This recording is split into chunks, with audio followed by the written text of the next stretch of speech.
ആകാശവാണി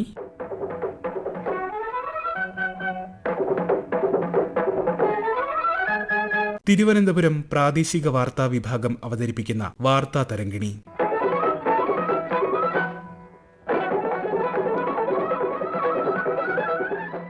കുട്ടികളുടെ സൈബർ സുരക്ഷ കരുതലോടെ ചുവടുവയ്ക്കാം ഡിജിറ്റൽ ലോകത്തേക്ക്. നിർമ്മിത ബുദ്ധി, ബിഗ് ഡേറ്റ, മെഷീൻ ലേണിംഗ് ഉൾപ്പെടെയുള്ള നൂതന സാങ്കേതിക വിദ്യകൾ നിത്യജീവിതത്തിൽ വിപ്ലവകരമായ മാറ്റങ്ങൾ വരുത്തുന്ന കാലത്താണ് നാം ഇന്ന് ജീവിക്കുന്നത്. ഇന്റർനെറ്റ്, മൊബൈൽ ഫോണുകൾ, കമ്പ്യൂട്ടർ, ടാബുകൾ, വിവിധ കണക്ടിവിറ്റി ഉപകരണങ്ങൾ എന്നിവ ആധുനിക ലോകത്തിന്റെ അവിഭാജ്യ ഘടകമായി മാറിയിരിക്കുന്നു. വിനോദത്തിനും ആശയവിനിമയത്തിനുമപ്പുറം വിദ്യാഭ്യാസ രംഗത്തും ഡിജിറ്റൽ സംവിധാനങ്ങൾക്ക് വലിയൊരു സ്ഥാനം ഇന്നുണ്ട്. സ്കൂൾ കുട്ടികൾ ഉൾപ്പെടെയുള്ള വിദ്യാർത്ഥികൾക്കിടയിൽ പാഠ്യേതര പ്രവർത്തനങ്ങൾക്കായി സാങ്കേതിക വിദ്യയുടെ ഉപയോഗം വർദ്ധിച്ചു വരികയാണ്. എന്നാൽ അതോടൊപ്പം സാങ്കേതിക വിദ്യ ഉപയോഗിച്ചുള്ള ചൂഷണങ്ങളും അപകടങ്ങളും ക്രമാനുഗതമായി വർദ്ധിക്കുകയാണ്. അതിനാൽ കുട്ടികളുടെ സുരക്ഷ ഉറപ്പാക്കുന്നതിനായി സമഗ്രമായ സൈബർ സുരക്ഷാ സംസ്കാരം വളർത്തിയെടുക്കേണ്ടത് കാലഘട്ടത്തിന്റെ അനിവാര്യതയാണ്. പലതരത്തിലുള്ള ചൂഷണങ്ങളും ഭീഷണികളും കുട്ടികളെ ലക്ഷ്യം വച്ച് സൈബർ ഇടങ്ങളിൽ നിലനിൽക്കുന്നുണ്ട്. മൊബൈൽ ഫോണിനോട് പൊതുവെയും സമൂഹ മാധ്യമങ്ങളോട് പ്രത്യേകിച്ചും ഉള്ള ആസക്തി വിദ്യാർത്ഥികളിൽ ഏറിവരുന്നു. ഇത് കുട്ടികളുടെ മാനസികവും ശാരീരികവുമായ ആരോഗ്യത്തെയും ഒപ്പം ചിന്താപരവും ക്രിയാത്മകവുമായ കഴിവുകളെയും ദോഷകരമായി ബാധിക്കുന്നു. സംസ്ഥാന ദുരന്ത നിവാരണ അതോറിറ്റി മുൻ അംഗം പ്രൊഫസർ താര KG. ഭാഷ പഠിക്കാനും മറ്റും ഇത്തരം സമൂഹ മാധ്യമങ്ങൾ പ്രയോജനം ചെയ്യുന്നുണ്ടെങ്കിലും ഈ കോഗ്നിറ്റീവ് സ്കിൽ, അതായത് വൈജ്ഞാനിക വൈദഗ്ധ്യം, വിശദമായിട്ട് പറഞ്ഞാൽ ശ്രദ്ധ, ഓർമ്മ, എക്സിക്യൂട്ടീവ് ഫംഗ്ഷൻ, കാര്യങ്ങൾ നടപ്പാക്കാനുള്ള കഴിവ് എന്നിവ കുറയുന്നതായിട്ടാണ് പഠനങ്ങൾ സൂചിപ്പിക്കുന്നത്. ഈ ടിക്ടോക്ക്, ഇൻസ്റ്റാഗ്രാം എന്നിവ വളരെയധികം ഉപയോഗിക്കുന്ന കുട്ടികളിൽ ഓർമ്മശക്തി കുറയുന്നതായിട്ട് മറ്റൊരു പഠനവും ഉണ്ട്. അതുപോലെ വ്യക്തിബന്ധങ്ങൾ നിലനിർത്താനും സമൂഹത്തിൽ ഇടപെടാനുമുള്ള കഴിവ്, അതായത് സോഷ്യൽ സ്കില്ല്, പിന്നെ ഇന്റർപേഴ്സണൽ സ്കില്ല് എന്നിവ കുറയുന്നതായിട്ടും കാണുന്നുണ്ട്. ഇത്തരം കുട്ടികൾക്ക് നോൺ വെർബൽ കമ്മ്യൂണിക്കേഷൻ, അതായത് സംസാര ഭാഷയല്ലാതെയുള്ള സൂചനകൾ, അതായത് ഇപ്പൊ കണ്ണിൽ നോക്കി സംസാരിക്കുക, വേറൊരാളുടെ ശരീരഭാഷ, അതായത് ബോഡി ലാംഗ്വേജ് മനസ്സിലാക്കുക, എംപതി, അതായത് സഹാനുഭൂതി എന്നിവയും നഷ്ടപ്പെടുന്നതായിട്ടാണ് കാണുന്നത്. ഇക്കാരണങ്ങൾ കൊണ്ട് തന്നെ പല രാജ്യങ്ങളും കുട്ടികളുടെ ഈ സമൂഹ മാധ്യമ ഉപയോഗത്തിൽ ഒരുപാട് നിയന്ത്രണം ഇപ്പോൾ തന്നെ കൊണ്ടുവന്നിട്ടുണ്ട്. കോവിഡിന്റെ കാലത്താണ് ഈ സമൂഹ മാധ്യമങ്ങൾ കുട്ടികളുടെ ഇടയിൽ ഇത്രയധികം വ്യാപകമായത്. ഈ അമിത ഉപയോഗം കാരണം കുട്ടികൾ പെട്ടെന്ന് പ്രതികരിക്കുക, അതായത് ഇമ്പൾസീവ് ആയിട്ടുള്ള ഒരു ബിഹേവിയർ, പെരുമാറ്റശീലങ്ങൾ, തീരുമാനങ്ങൾ എടുക്കാനുള്ള അവരുടെ ശേഷി കുറയുന്നു, പ്രശ്നങ്ങൾ ഉണ്ടായാൽ അതിൽ പരിഹാരം കണ്ടെത്താനുള്ള കഴിവ് കുറയുന്നു എന്നൊക്കെ പഠനങ്ങൾ വെളിപ്പെടുത്തുന്നുണ്ട്. മറ്റുള്ള സംസ്ഥാനങ്ങളിലെ കണക്കുകൾ ലഭ്യമല്ല. പക്ഷെ കൃത്യമായ പഠനം നടക്കുന്നതിനാൽ കേരളത്തിലെ കണക്കുകൾ പറയുന്നത് 2021-നും 2025-നും ഇടയിൽ 41 കുഞ്ഞുങ്ങൾ ആത്മഹത്യ ചെയ്തു എന്നാണ്. ഇതെല്ലാം ഓൺലൈൻ കളികൾ, പിന്നെ കളിയാക്കലുകൾ, സൈബർ ബുള്ളിയിങ് എന്നാണ് ഇംഗ്ലീഷിൽ അത് പറയുന്നത്. പൈസ വെച്ചുള്ള ഓൺലൈൻ ഗെയിമുകൾ, പിന്നെ പബ്ജി, ബ്ലൂ വെയിൽ തുടങ്ങിയ വെല്ലുവിളികൾ ഉയർത്തുന്ന കളികൾ. അതായത് വെല്ലുവിളി എന്ന് പറഞ്ഞു കഴിഞ്ഞാൽ ഇപ്പൊ കെട്ടിടത്തിന്റെ മുകളിൽ നിന്ന് ചാടാൻ പറയും, അല്ലെങ്കിൽ പുഴയിലേക്ക് ചാടാൻ പറയും, അങ്ങനെയുള്ള ചലഞ്ചസ് കൊടുക്കുന്ന കളികൾ, ഇതൊക്കെ കാരണമാണെന്നാണ് പറയുന്നത്. ഇതൊക്കെ കണക്കിലെടുത്ത് ഓസ്ട്രേലിയ 16 വയസ്സിന് താഴെയുള്ള കുട്ടികളുടെ സോഷ്യൽ മീഡിയ ഉപയോഗം പൂർണ്ണമായും നിരോധിച്ചു. ഫ്രാൻസും നോർവേയും 15 വയസ്സിന് താഴെയുള്ളവരുടെ സോഷ്യൽ മീഡിയ ഉപയോഗം നിരോധിച്ചിട്ടുണ്ട്. ഇപ്പൊ കിടക്കുന്നതിന് മുമ്പ് ഈ ഫോണിലെയോ കമ്പ്യൂട്ടറിലെയോ സ്ക്രീൻ നോക്കിയിരിക്കുന്നത് ഉറക്കം കുറയാൻ കാരണമാകും എന്നുള്ള പഠനം നമ്മുടെ മുമ്പിലുണ്ട്. നമ്മുടെ ശരീരത്തിൽ നിരന്തരം കോശങ്ങൾ, സെൽസ് പുതിയതായി ഉണ്ടായിക്കൊണ്ടിരിക്കുകയാണല്ലോ. ഇത് തടസ്സപ്പെടും ഈ ഉറക്കം കുറഞ്ഞാൽ എന്നാണ്. ഈ സോഷ്യൽ മീഡിയ ഇത്രയധികം ഉപയോഗിക്കുന്ന ആളുകളിൽ 61% പേരിലും കരള്, ശ്വാസകോശം, ആമാശയം എന്നിവയുടെ പ്രവർത്തനത്തില് ഇത് ബാധിക്കുന്നതായിട്ട് കണ്ടെത്തിയിട്ടുണ്ട്. അതുപോലെ ഉറക്കം കുറഞ്ഞാൽ കേടുവന്ന ശരീരകോശങ്ങളെ റിപ്പയർ ചെയ്യുന്ന ഹോർമോണുകൾ അത് ഉണ്ടാകുന്നതും തടസ്സപ്പെടുന്നുണ്ട്. അതുകൊണ്ട് ഓസ്ട്രേലിയയിലും മറ്റും ചെയ്തിട്ടുള്ളതുപോലെ ഈ കുട്ടികൾ ഇത്തരം പ്ലാറ്റ്ഫോമുകളിൽ കയറിയാൽ, സോഷ്യൽ മീഡിയ പ്ലാറ്റ്ഫോമുകളിൽ കയറിയാൽ കുട്ടികളെ ശിക്ഷിക്കുകയല്ല ചെയ്യുന്ന, അത്തരം പ്ലാറ്റ്ഫോമുകളെ ശിക്ഷിക്കും. അവര് ഏകദേശം 49.5 മില്യൺ ഓസ്ട്രേലിയൻ ഡോളർ വരെ, അതായത് നമ്മുടെ ഏകദേശം 322 കോടി രൂപ വരെ പിഴ കൊടുക്കേണ്ടി വരും. അപ്പോൾ ആ രീതിയിലുള്ള നിയന്ത്രണങ്ങൾ നമ്മളും കൊണ്ടുവരുന്നത് നല്ലതായിരിക്കും എന്നാണ് എനിക്ക് തോന്നുന്നത്. കുട്ടികൾ, രക്ഷിതാക്കൾ, അധ്യാപകർ, വിദ്യാലയങ്ങൾ, നിയമ സംവിധാനങ്ങൾ, സാങ്കേതിക വിദഗ്ധർ എന്നിവരുടെ കുട്ടികളുടെ കൂട്ടായ പ്രവർത്തനത്തിലൂടെ മാത്രമേ സൈബർ സുരക്ഷ ഉറപ്പുവരുത്താൻ കഴിയൂ. സൈബർ ഇടങ്ങളിൽ സുരക്ഷാ മുൻകരുതലുകൾ സ്വീകരിക്കാൻ വിദ്യാർത്ഥികൾ പരിശീലിക്കണം. ആരോടും സ്വകാര്യ വിവരങ്ങൾ, ദൃശ്യങ്ങൾ, ധനകാര്യ വിവരങ്ങൾ തുടങ്ങിയവ കൈമാറരുത്. ഇത്തരം കാര്യങ്ങൾ സമൂഹ മാധ്യമങ്ങളിലൂടെ എല്ലാവർക്കും ദൃശ്യമായ വിധത്തിൽ പങ്കുവയ്ക്കുകയുമരുത്. പരിചയമില്ലാത്തവരിൽ നിന്നുള്ള ലിങ്കുകൾ തുറക്കുകയോ അനാവശ്യ ആപ്പുകൾ ഇൻസ്റ്റാൾ ചെയ്യുകയോ ചെയ്യരുത്. ഓൺലൈനിൽ ലഭിക്കുന്ന ആകർഷകമായ ഓഫറുകൾക്ക് പിന്നിൽ വലിയ തട്ടിപ്പുകളാകാമെന്ന് തിരിച്ചറിയണം.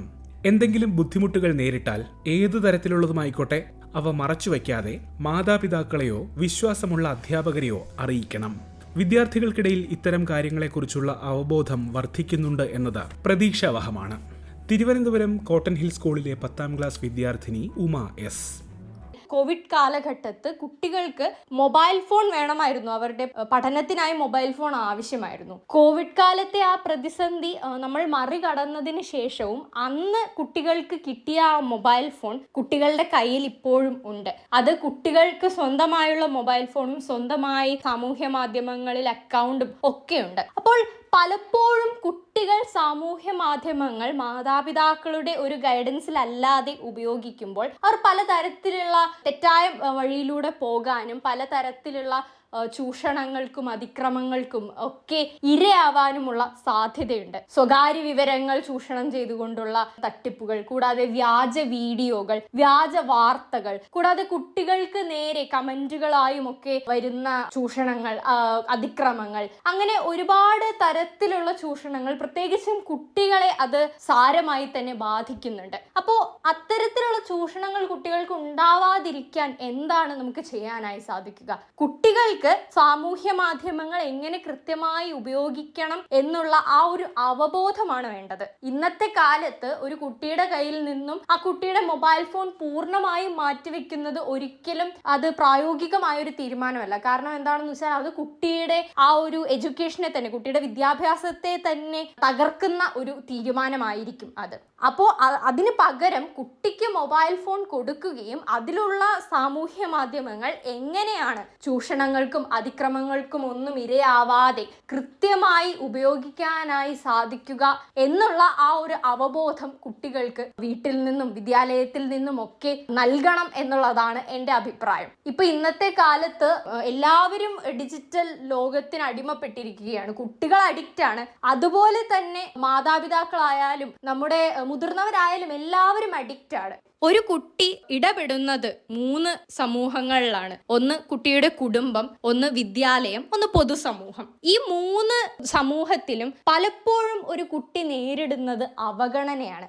അപ്പോൾ കുടുംബത്തിൽ നിന്നും വിദ്യാലയത്തിൽ നിന്നും സമൂഹത്തിൽ നിന്നും അവഗണന നേരിടുന്ന ഒരു കുട്ടി സ്വാഭാവികമായും ആ കുട്ടിയുടെ കൂട്ടുകാരുമായും സാമൂഹ്യ മാധ്യമവുമായും ഒക്കെ ഇടപെടാനുള്ള സാധ്യത കൂടുതലാണ്. കുട്ടിക്ക് ആ ഒരു പാരൻസിന്റെ ഗൈഡൻസ് ഇല്ലാതെ സോഷ്യൽ മീഡിയ ഒക്കെ ഉപയോഗിക്കുമ്പോൾ സ്വാഭാവികമായിട്ടും ചിലപ്പോൾ തെറ്റായ ഒരു മാർഗത്തിലൂടെ കുട്ടി പോകാനായുള്ള സാധ്യതയുണ്ട്. അപ്പോൾ ആദ്യത്തെ 3 സമൂഹങ്ങളിലും കുട്ടി അവഗണന നേരിടുന്നില്ല എന്നുണ്ടെങ്കിൽ കുട്ടി കൂടുതൽ സാമൂഹ്യ മാധ്യമങ്ങളിലെ ചൂഷണങ്ങൾക്ക് ഇരയാകില്ല എന്നുമാണ് എൻ്റെ ഒരു അഭിപ്രായം. കുട്ടികളുടെ ഡിജിറ്റൽ ഉപയോഗം മാതാപിതാക്കൾ കൃത്യമായി നിരീക്ഷിക്കുകയും സുരക്ഷിതത്വം ഉറപ്പുവരുത്തുകയും ചെയ്യണം. അവരുടെ സ്ക്രീൻ സമയം നിയന്ത്രിക്കണം. എന്തിനെക്കുറിച്ചും തുറന്നു സംസാരിക്കാൻ സാധിക്കുന്ന കുടുംബ അന്തരീക്ഷം സൃഷ്ടിക്കുകയും വേണം. മാതാപിതാക്കൾ സ്വയം ഡിജിറ്റൽ സുരക്ഷാ നിയന്ത്രണങ്ങൾ പാലിക്കുന്നത് കുട്ടികളിലും നല്ല സ്വാധീനം ചെലുത്തും. ഡിജിറ്റൽ ലോകത്തെ നൂതന സാങ്കേതിക വിദ്യകളെക്കുറിച്ച് മനസ്സിലാക്കി രക്ഷിതാക്കൾ സ്വയം നവീകരിക്കാൻ ശ്രമിക്കേണ്ടതും കുട്ടികൾക്ക് ഊഷ്മളമായ വൈകാരിക പിന്തുണ നൽകേണ്ടതും അനിവാര്യമാണ്. സ്കൂളുകളിൽ സുരക്ഷിതമായ ഡിജിറ്റൽ പഠന അന്തരീക്ഷം ഒരുക്കണം. പഠനത്തിൽ അവിഭാജ്യ ഘടകമായി സാങ്കേതിക വിദ്യ മാറിക്കഴിഞ്ഞു എന്നതിനാൽ അവ പൂർണ്ണമായി ഒഴിവാക്കുക പ്രായോഗികമല്ല. എന്നിരുന്നാലും സൈബർ സുരക്ഷാ മാർഗനിർദ്ദേശങ്ങൾ സ്കൂളുകൾ കർശനമായി പാലിക്കണം. കുട്ടികൾക്കുള്ള IT പ്രവർത്തനങ്ങൾ സ്കൂളിൽ വെച്ച് തന്നെ ചെയ്തു തീർക്കാൻ അവസരമൊരുക്കുന്നത് നന്നായിരിക്കും. വീടുകളിൽ വിദ്യാർത്ഥികൾ ആരുടെയും മേൽനോട്ടമില്ലാതെ ഉപകരണങ്ങൾ ഉപയോഗിക്കുന്നത് ഒരു പരിധിവരെ ഒഴിവാക്കാൻ ഇത് സഹായിക്കും. സാമ്പത്തികമായി പിന്നാക്കം നിൽക്കുന്ന വിദ്യാർത്ഥികൾക്കിടയിൽ ഉപകരണങ്ങളുടെ അഭാവം മൂലമുള്ള ഡിജിറ്റൽ വിഭജനം ഒഴിവാക്കാനും ഇത് ഉപകരിക്കും. വിദ്യാർത്ഥികൾക്കും രക്ഷിതാക്കൾക്കുമിടയിൽ കൃത്യമായ സൈബർ സുരക്ഷ അവബോധം നൽകുന്നതിലും സ്കൂളുകൾക്ക് വലിയൊരു പങ്കുണ്ട്. തിരുവനന്തപുരം പട്ടം കേന്ദ്രീയ വിദ്യാലയ പ്രിൻസിപ്പൽ R. ഗിരിശങ്കരൻ തമ്പി. വിദ്യാർത്ഥികൾ പ്രായപൂർത്തിയാകാത്തവരായതിനാൽ സാങ്കേതികവിദ്യ ഉപയോഗിക്കുന്നതിൽ ഏറ്റവും ഉയർന്ന സുരക്ഷ ഉറപ്പാക്കേണ്ടതാണ്. കാരണം ഇന്റർനെറ്റ് ഉപയോഗം ചിലപ്പോൾ അവരെ ചൂഷണത്തിനും പീഡനത്തിനും വിധേയരാക്കിയേക്കാം. അതിനാൽ ഈ പ്രശ്നങ്ങളെ പരിഹരിക്കുന്നതിനായി ബോധവൽക്കരണ പരിപാടികളും ഫലപ്രദമായ സുരക്ഷാ നടപടികളും വഴി സൈബർ സുരക്ഷയ്ക്ക് മുൻഗണന നൽകുന്നത് അത്യാവശ്യമാണ്. കൂടാതെ ഡിജിറ്റൽ പഠനം, സ്മാർട്ട് ഫോൺ ഉപയോഗം, സോഷ്യൽ മീഡിയ എന്നിവയുടെ വേഗത്തിലുള്ള വളർച്ചയോടെ വിദ്യാർത്ഥികൾ വിവിധ തലത്തിലുള്ള ഓൺലൈൻ അപകട സാധ്യതകൾക്ക് കൂടുതൽ വിധേയരാകുന്നു.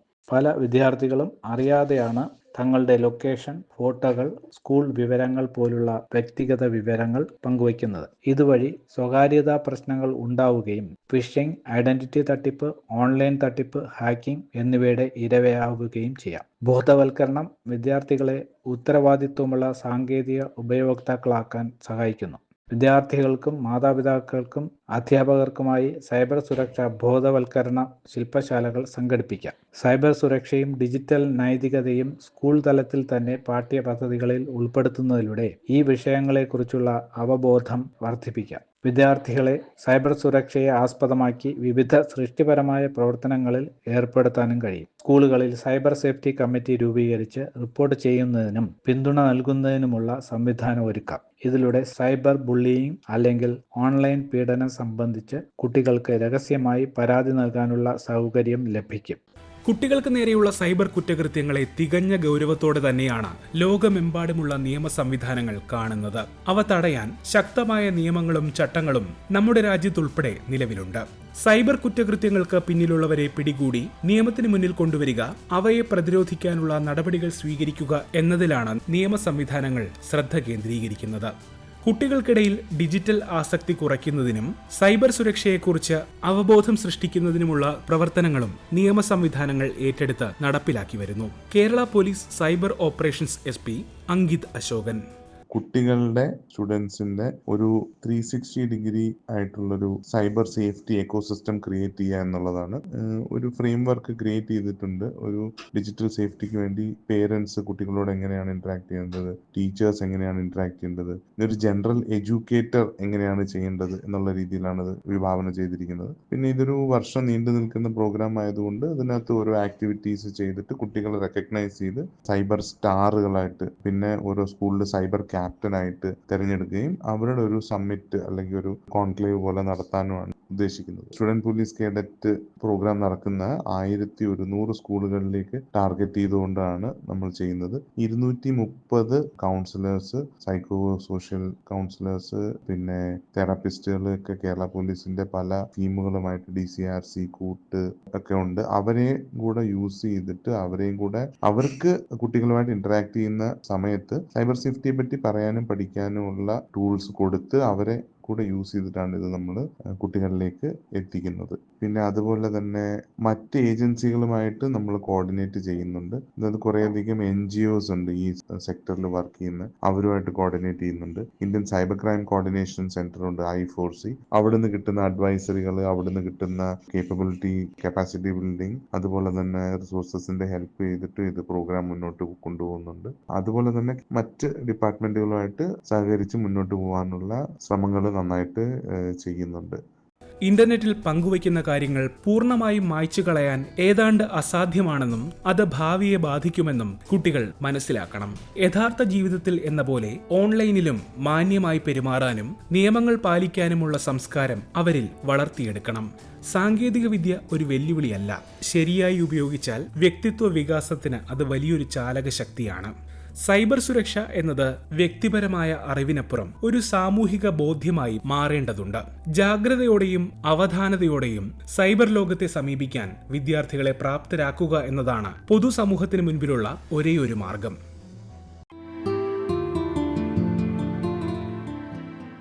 വാർത്താ തരംഗിണി സമാപിക്കുന്നു.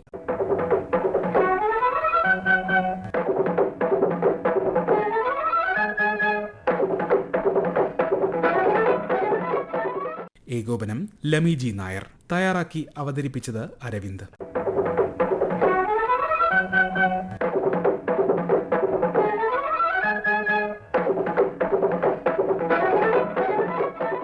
വാർത്താ തരംഗിണി ഇനി തിങ്കളാഴ്ച രാവിലെ 9 മണിക്ക്.